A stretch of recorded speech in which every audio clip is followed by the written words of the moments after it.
We built the best UX on chain, and now we're going to expose that to every dApp builder. At what point did you feel the most doubt in crypto? Binance is unequivocally a better experience than on-chain today. But unfortunately, FTX really proved that people don't care. People jump straight from FTX back to Binance. Why are you still here? It's a good question. We can just make people smarter. It's like, no, you can't make people smarter. End users just want to be end users. They don't want to learn about your dumb stuff. A lot of people have attempted it. No one has won. Why do you think you're going to be able to be the entrepreneur that's able to win? So I don't think that... Awesome. Well, it's a real pleasure today to sit down in Dubai at Token 2049 with Kane Warwick of Infinex. I always like to start off with a little bit of an interesting question for my guests. So what I want to ask you right now is, when you were a kid, what did you want to do when you grew up? Yeah, that's a good question. I guess for a long time I wanted to be a tennis player. So my whole family was like tennis family. And then I got to be like 16 and my brother was a lot better at tennis than me. And I was like, I got to find something else to do. That's interesting. And then did you go to school? What was your trajectory like in kind of your early life? Yeah, I went to school. I bounced around a lot. I went to like 10 different schools over the course of my life. My family moved around a lot. And even university, I went to university for like, I think 3 semesters and then dropped out, then went to the US, then went to school there for like 2 years, then dropped out. So yeah, not great at finishing school. What did you study? So first time I studied genetics. Okay. And I just got wrecked by organic chemistry. It was just, it was like not my thing. And so I was like, all right, I'm going to go do something else. And then second time I was on the comp sci track. Okay. Yeah, I was at like a feeder school trying to get into Berkeley. So. Right. And then what's the first time you ever interacted with crypto? First time I ever interacted with crypto was reading about Bitcoin on Slashdot. That Slashdot thread, which kicked off like Jed McHale, like a bunch of people read that thread. It was the first time. It was an upgrade to the Bitcoin Core software, and I had been on Slashdot since like I guess 1996 or 7 or something like that. Reading it every day, and yeah, so I saw that and I was like, huh, this is interesting. I'd been interested and had done a payment startup in like the early 2000s. So the idea of micropayments always really interested me. And so I saw it and I was like, huh, I definitely mid-curved it. I didn't quite get it, but anything payment related was sort of interesting to me. Right. So I didn't do anything with it immediately, but eventually I tried to run CG Miner on I had a home theater PC that was like pretty high spec, and so I tried to get running. I actually found the old hard drive a few years ago just to be like, I wonder if I mined anything. I never did. I've got a wallet from back in that time, but no Bitcoin on it. And I actually went in. I was running a retail store at the time, and we were really focused on gaming rigs, and so we had about 20 high-end gaming rigs with massive GPUs, like the 2 GPU machines, whatever. Right. And I went to the guy who did like all my tech support stuff, and I was like, hey, we should run Bitcoin mining software on these machines. Like we have free power, right? Because like the store paid for the power. Right.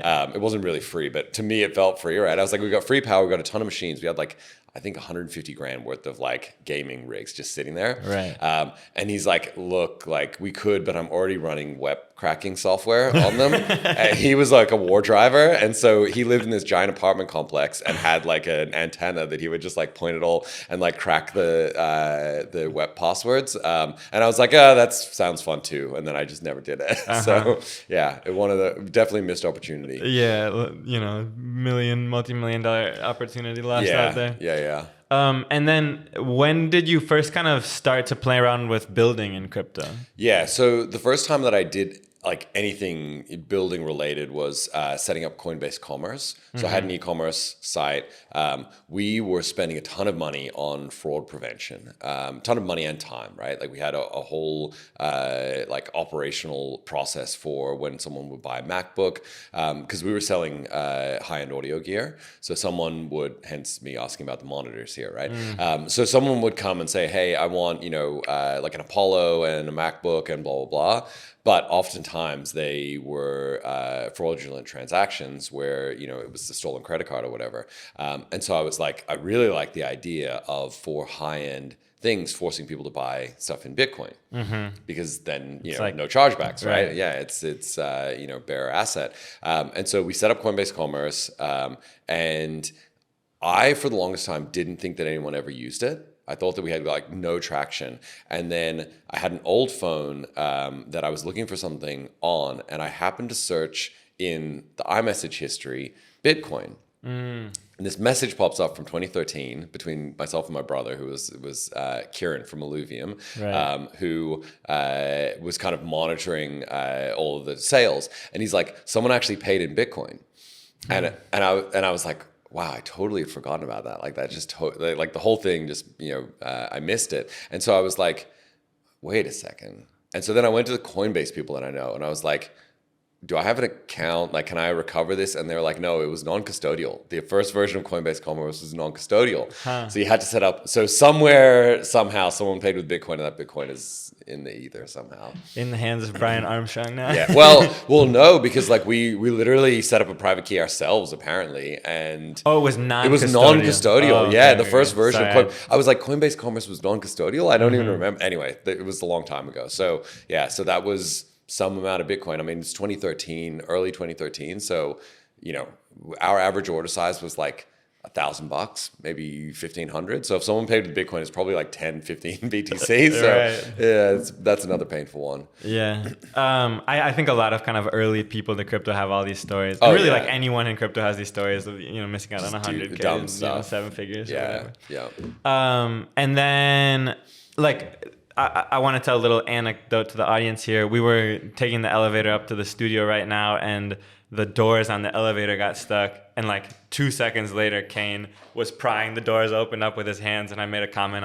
on high agency. And one thing I think about is like, how high agency must crypto entrepreneurs have been in like, before DeFi summer, right? Where it was like not a common thing. So like, why did you first of all, what were your first ideas around kind of building in the DeFi space? And second of all, like, what gave you the conviction to be like, yeah, sure, I'll make a business here where no one else has really made a successful business previously? I think I was very lucky because Blueshift, the payment company that I built in 2014, so I met Asher through that whole Coinbase Commerce thing, right? Because we initially did Coinbase Commerce, and then Asher from CoinJar, who's like probably the most OG Australian crypto entrepreneur.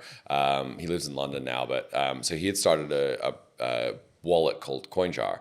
And so I made friends with him. And when we started Blueshift, we were allowing people to basically buy digital goods, whether it was like putting money into an online account or buying crypto with cash. And at the time, the banks were shutting down accounts, and they had this crazy scheme where they would go and register like 100 companies, 100 shell companies, right? And then they would go and set up bank accounts, and then you would have to go into the bank. This is how wild it was back in, I guess this is like 2015.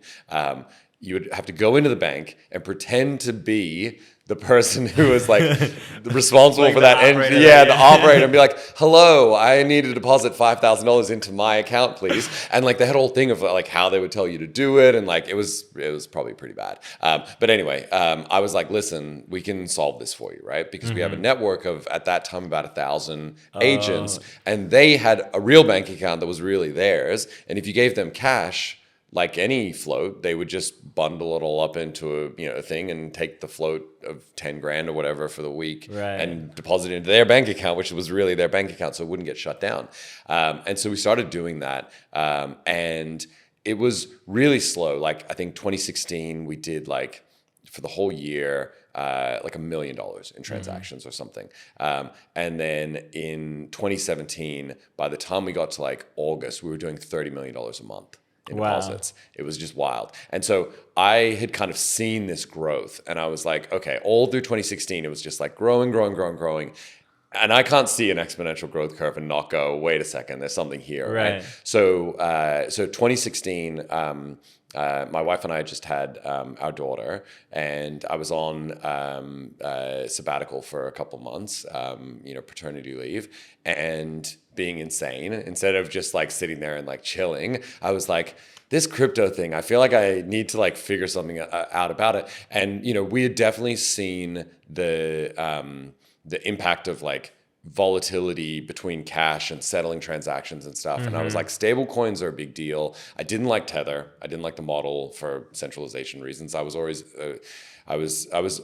always like a bit of a decentralization maxi, from like being a Bitcoin maxi, then eventually became an ETH maxi. And so I was like, I don't like Tether. We need a decentralized stablecoin. I looked at Maker and I was like, this feels pretty good, but there's some things that I don't love about it. And so I designed the Haven mechanism while I was on paternity leave. And I came back and I was like, all right, guys, I'm actually going to go and do this thing. And they were like, what? And you kind of completely pivoted from that to... Well, so Blue Shift kept running, right? Okay. And I went to my COO at the time and I was like, hey, I need, and this is like, like me lying to myself, right? I was like, I need 6 months to like go and try this thing. And then, I'll like help you guys out. And within like a month, I was just like off. I was gone. And I was like, all right, you're the new CEO. Like you can run this thing. And he still runs it today, actually. So he's done a good job. And then, that was, I think you said 2016. So 2017, obviously there was a bit of hype around crypto and the ICO bubble, but not necessarily DeFi. And then 18, 19, 20 was kind of like dark ages for crypto.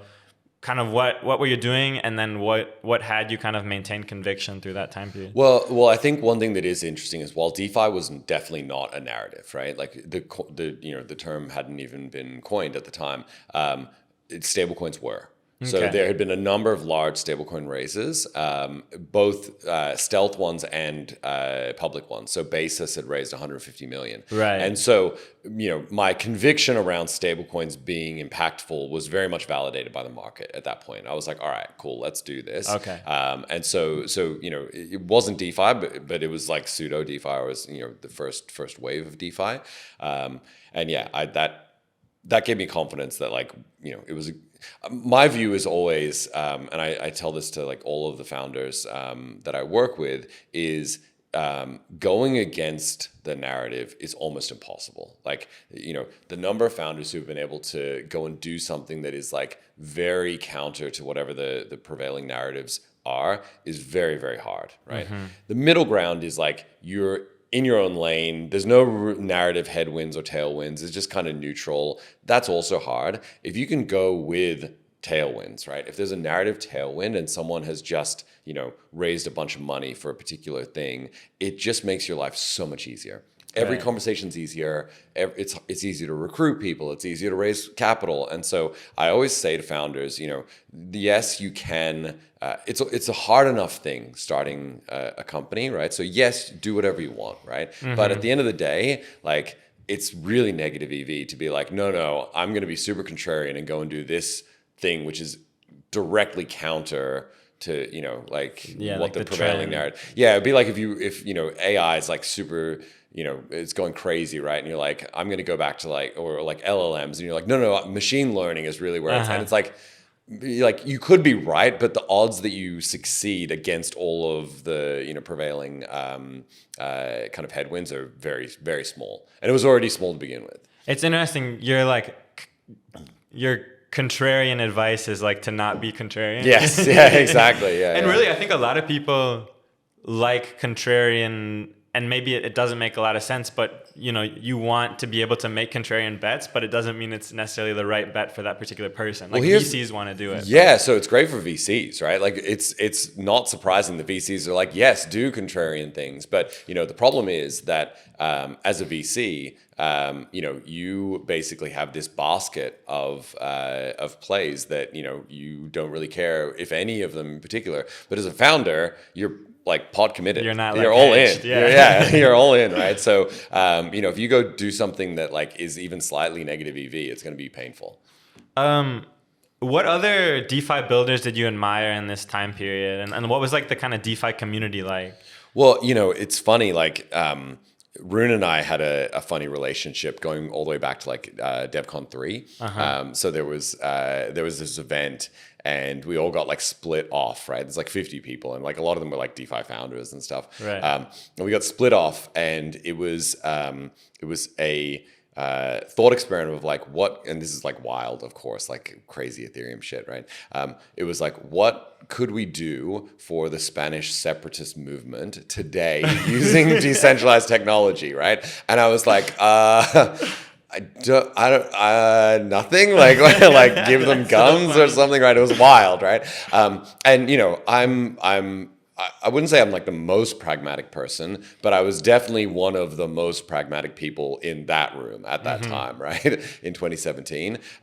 You know, I'd started 7 startups at that point, right? So like I'd seen some shit, I had some battle scars. And, you know, a lot of the people who were there were like first-time founders and very like wide-eyed, ideologically driven, you know, things. Yeah. And Rune and I got into this debate where he was like, we should do this. And I was like, that is neither practical nor like achievable, like in the short term. And so, yeah, there was a little bit of tension there from the beginning, but now we're good friends. We get along really well. Yeah. And actually I can think of a couple of early DeFi founders that are actually previous entrepreneurs and had like tech startups and stuff before coming into crypto. Yeah.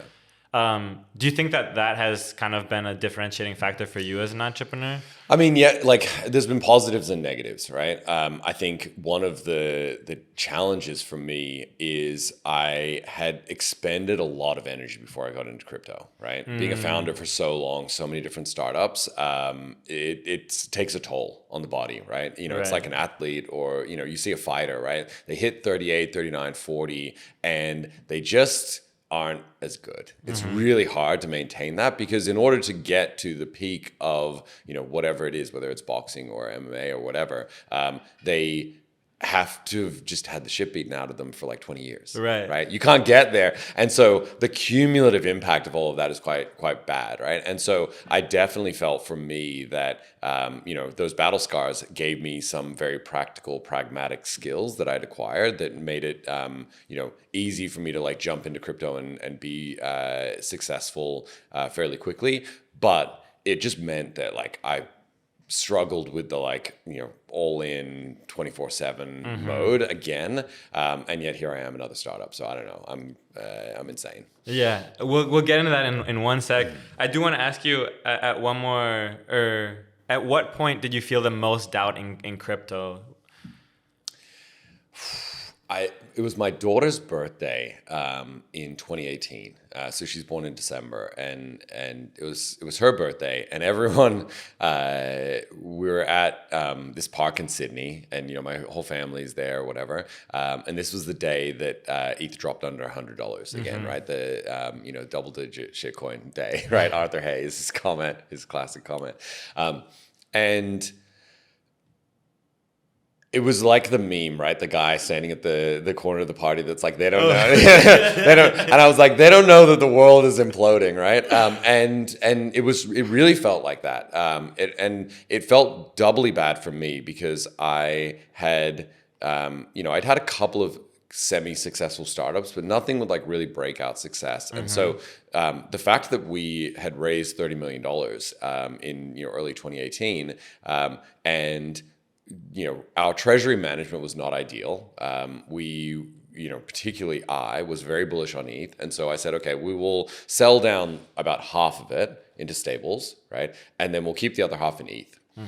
Which seems like a good idea, except for the fact that we then used all of the stables as funding to keep ourselves going and then ended up with only ETH, right? And I remember it was like July, we were in Korea, July 2018, and ETH dropped under 300. And Jordan, my co-founder at Synthetics, was like, I think we're in trouble. And I was like, no, we're good. It's coming back. Like, and I'm just like an eternal optimist, right? So, and he always says that. He's like, I don't even listen to you anymore. Like, you're just, it's like nonsense hopium, right? Anyway, so at $100, I'm sitting there and I'm like, this might be over. like this might be. They don't know. I just got liquidated. Yeah, literally. I was like, this might be over. So that was probably the moment of like peak despair for me in 2018. Yeah, and probably it ended up being a pretty good trade over the long term. It was a good trade in the end, yeah. So we'll kind of brush over synthetics a little bit. I know we're a little constrained on time today, but I guess for anyone who doesn't know, it turned out to be a really massive success and incredibly influential in DeFi, to date. And now, we're here to chat about your new startup, Infinex. Why are you still here? It's a good question. I started Infinex right after. So I've talked about this a little bit. I went to rehab and got sober in 2022, and by March, April, May 23, I'd had a little bit of time. I was still super fragile. I was not in a good place, but I had this guy who I had hired a month before I went to rehab, right? And he had the option of going to Google or coming to my family office, and he wanted to be a crypto entrepreneur. And I was like, all right, well, I've got this idea. Let's build a centralized front end on top of synthetics. I think that it's going to be a good test for some of the ideas that I've been thinking about, and why UX is bad, and a bunch of things, right? And he was like, okay, cool, that sounds good, And I said, here's some money, go for it, right? And he started building it, and I was mentoring him on the sideline, and I kind of kept injecting more money, more pressure, more everything, and trying to ramp it up and make it bigger and bigger and bigger. I was like, a front end for synthetics is not enough. We need to do all of these things, and there's all of these opportunities. And my ambition was much bigger than what he could sort of handle, right? And so it was a really not ideal relationship, right? Because I was mentoring him and suggesting that he do these things that he was not, as a first-time founder, ready to do, and all of a sudden he had 30 staff, and as a 23-year-old, you shouldn't be running. It was just it was really wild. It got out of hand really quickly, and so by we were a year in, it was Feb, and there'd been a couple of security incidents, and things were fraying at the edges, just through too fast growth, right? Too much money, too much growth, too much everything. And I said to him, I was like, listen, I need to step in and actually take responsibility for this, or I need to shut it down. It's gotten out of hand. And so I had this moment where I was like, all right, guys, I'm going to go home and really think about this. I talked to my family, and I'm like, there's only one option here, which is either I run it from here and I actually take responsibility for this thing that I've memed into existence, or we shut it down. And it was really a coin toss for me, because it meant me giving up, my lifestyle and, all of the things that I've been doing. I was enjoying free diving and running and spending time with my family. And I was like, I know what startups are like. Do I really want to do this? And my wife, thankfully she's very supportive, and she was like, I think this will be good for you. And it has been really good, but it was not intentional to start another startup. But at the same time, I'm very thankful that I did. And I feel like the place that we're in with Infinex is a place where we can really have an impact on the entire industry. So it feels really good.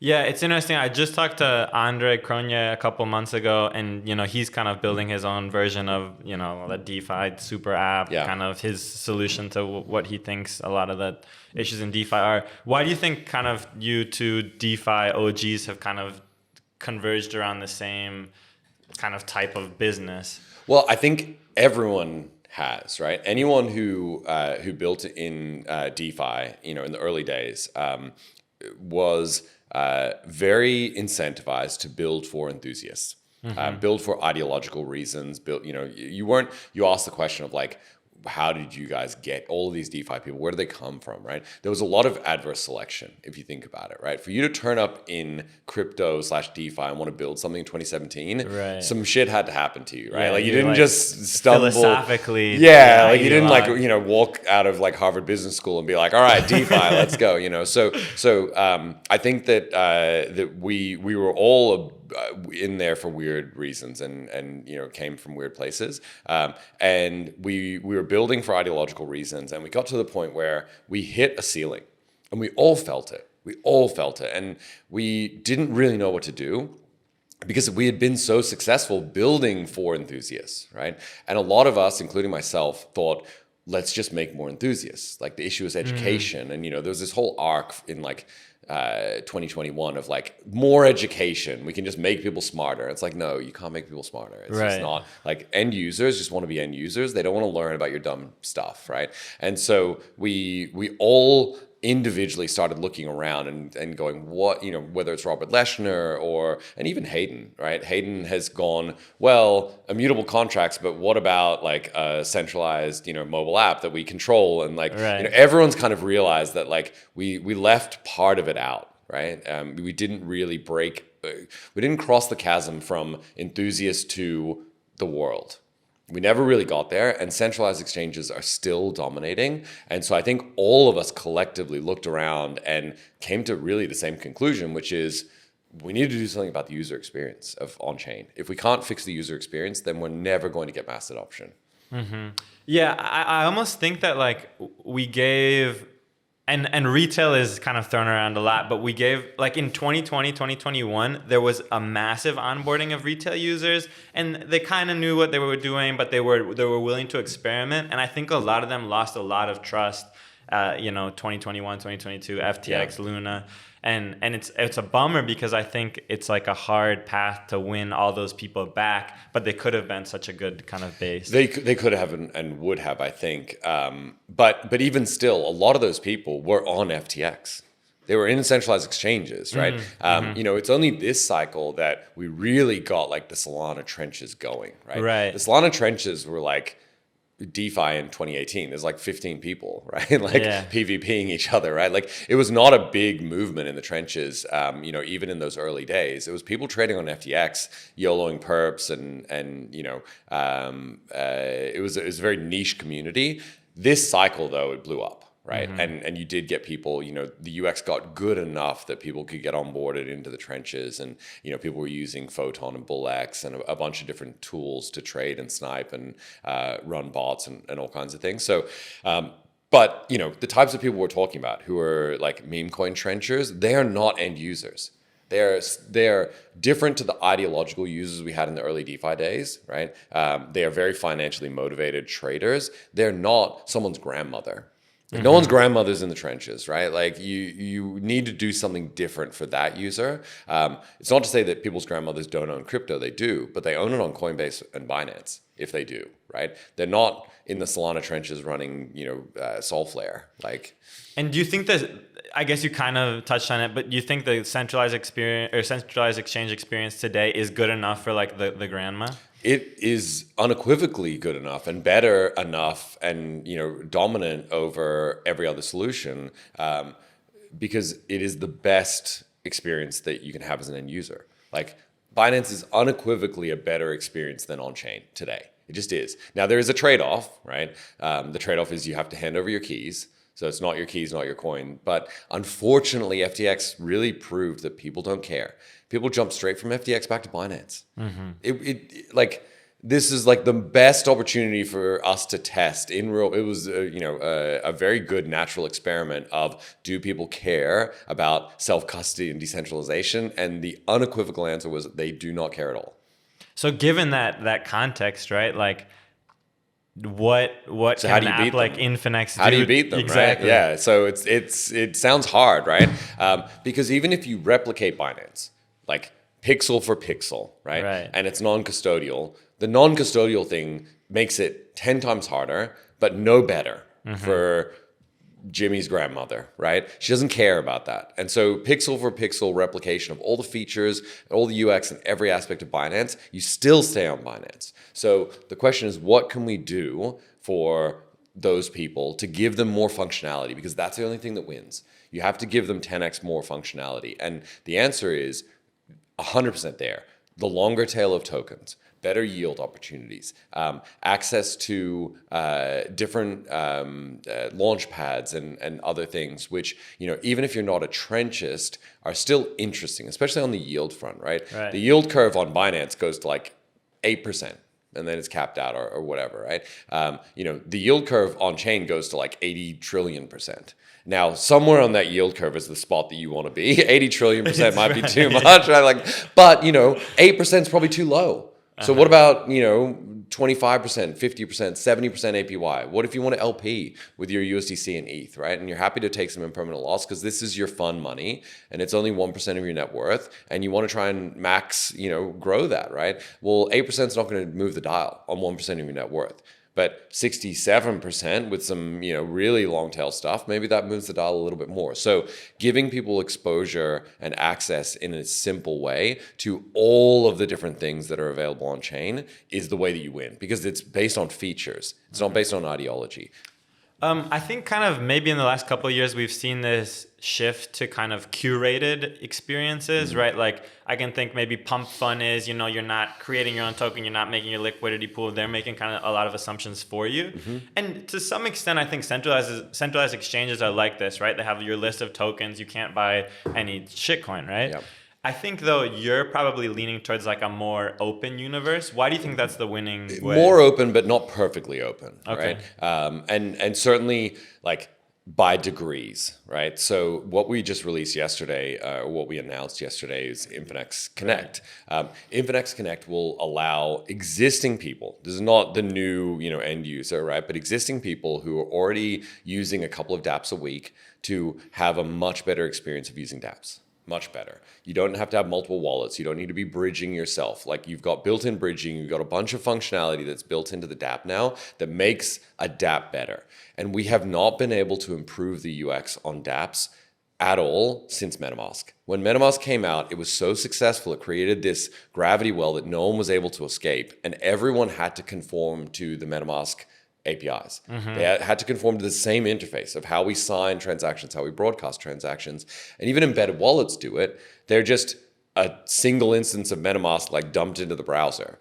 But it leaves the user to figure out, how do I get funds in and out and bridge and everything, like especially if it's a new chain. So it's a very unsatisfying improvement to MetaMask. So you have all of these like incremental improvements on MetaMask for the last like 10 years. We've been stuck here, right? And meanwhile, centralized exchanges have been getting progressively better, adding more features, we've fallen behind, right? The dApp world has created a lot of amazing things, but they haven't become more accessible to people. And so what we've built with Infinex Connect will make all of these things much more accessible. We've basically said, we built the best UX in on-chain, right? We built this thing that is, multi-chain by default, gas abstracted, chain abstracted. We've got all of these amazing things, and it took a lot of time for us to put it together. And now we're going to expose that to every dApp builder.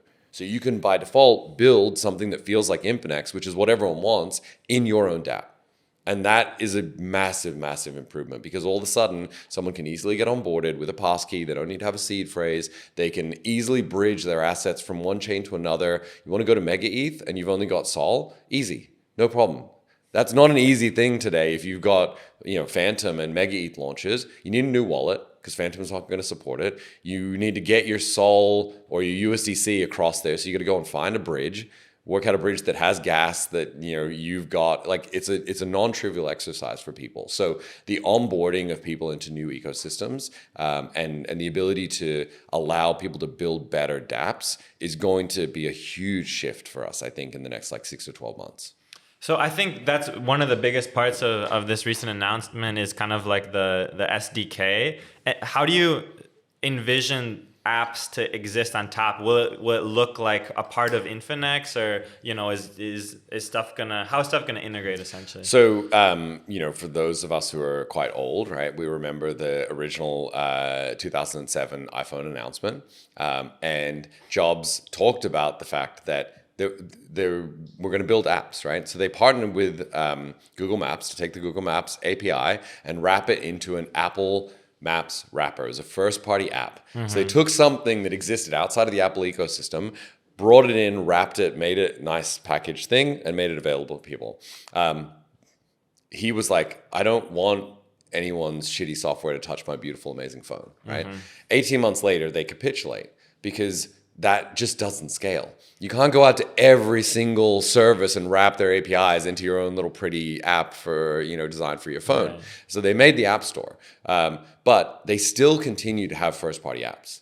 There are apps like Keynote. There are apps like Apple Maps. So there's going to be a range of different things depending on what the app is, depending on the use case, depending on the relationship and partnership we have with those teams. Where some will be first-party apps.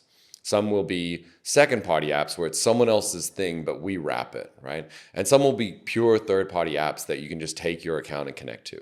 So we're going to have a range of solutions that will adapt to the different app, the chain, and the use case. Excellent. That's cool, and I like the kind of Apple analogy there.